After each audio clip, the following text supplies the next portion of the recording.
Okay guys, so we're going to learn about sonnet structure today, and that's your homework for tonight to review this video. This is the prologue that begins Romeo and Juliet that you see on the screen. And the prologue is a foreshadowing of the play. It gives a lot of the key moments away, but you have to remember that there were no trailers, there were no commercials for Shakespeare's play.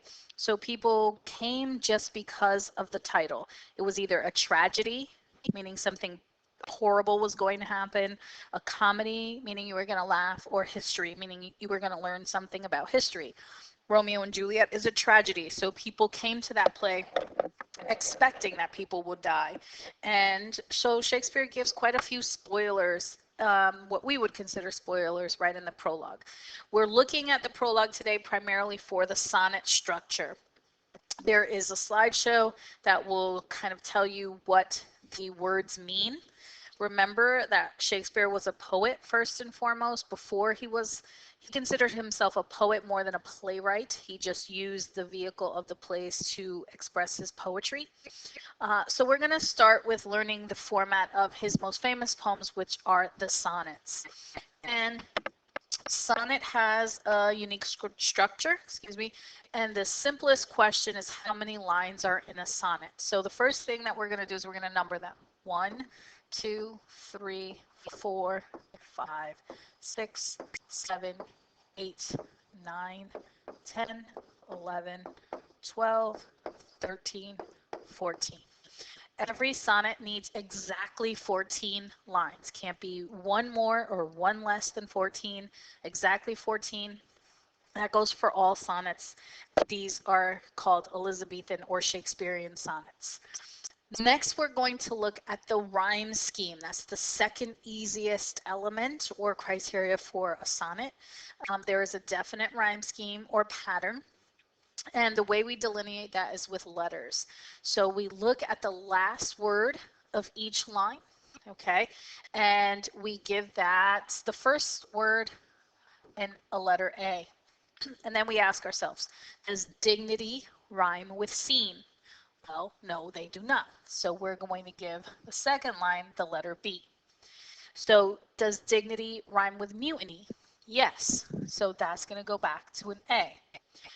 Does unclean rhyme with dignity? No. Does unclean rhyme with scene? Yes. So we're going to give that the letter B.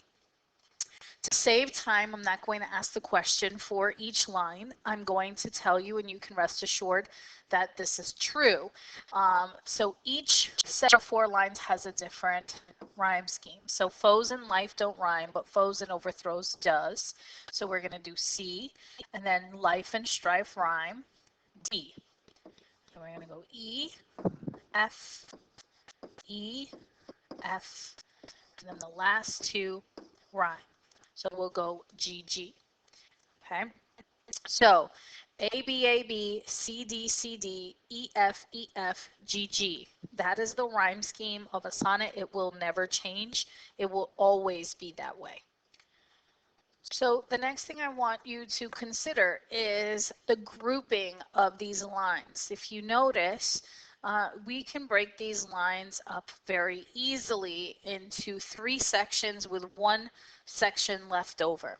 So if you look at lines 1 through 4, it follows a rhyme scheme A, B, A, B.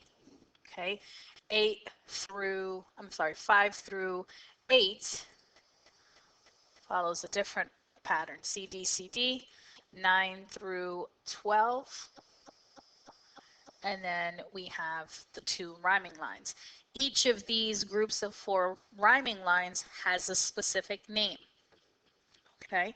And if you know Spanish at all, you know that cuatro means 4. So you ask yourself, how many sets of 4 do I have? Each set of 4 is going to be called a quatrain. So the first quatrain, excuse me, and then you're going to have second quatrain,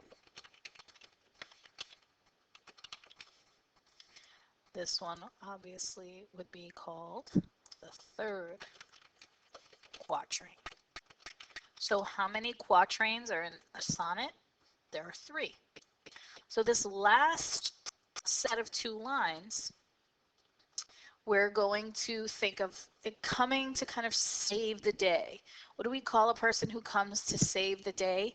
We call that person a hero, right? So these last 2 lines for Shakespearean sonnets are known as the heroic couplet. And what that means is they kind of come together and summarize the whole poem for us, meaning it saves the day for us. It kind of tells us what it is, what are the big ideas that we need to know and remember. So today you've learned how many lines are in a sonnet, 14. What is the rhyme scheme? A, B, A, B, C, D, C, D, E, F, E, F, G, G. How many quatrains? There are 3. And what are the last 2 rhyming lines called? They're called the heroic couplet. So you learned a lot in this short video.